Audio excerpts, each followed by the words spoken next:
In the last quarter, it sold more than 50 million iPads and phones. It's got hundreds of millions of active users of its products. And it's now the latest high-tech company to disclose that it's been involved with the U.S. government's internet surveillance program. Apple says it got between 4,000 and 5,000 requests for customer data from U.S. law enforcement agencies during the 6 months ending in May. That covers 9,000 to 10,000 accounts or devices. Apple says most of the requests were from police, investigating robberies, abductions, and other crimes, trying to prevent suicides. But some were for national security matters, although the company did not say how many. Privacy cloaks the whole thing. We don't know what the government's asking for, how often they're asking for it, and what legal authority they cite for doing it. Mark Rash is a former Justice Department cybercrime prosecutor. Apple doesn't provide very much of the world's email service, so what kind of data would they be tapping into?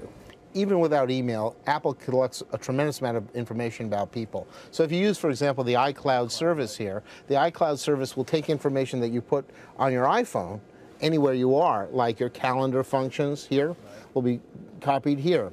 Your contact list will be copied here. Email, notes, things like that all get copied onto the cloud and are available for law enforcement or intelligence purposes almost immediately. Microsoft and Facebook disclosed in recent days that they also got requests from law enforcement for users' data in the second half of 2012. We pressed Apple to tell us how many of those 4,000 to 5,000 requests it actually complied with. We didn't hear back on that. By comparison, Facebook says it got 9,000 to 10,000 data requests from the government in the last half of 2012. Facebook told us it complied with almost 80% of those requests. I asked Chris Segoyan, technical advisor with the American Civil Liberties Union, what happens if a company doesn't comply. Ultimately, if the government has the right kind of court order, they're following the right steps, if the company pushes back too much, the company will get sued, and then it'll get settled in court. We contacted the major U.S. intelligence and law enforcement agencies to comment on this, asked them to break down how many of the requests to Apple came from each one of them.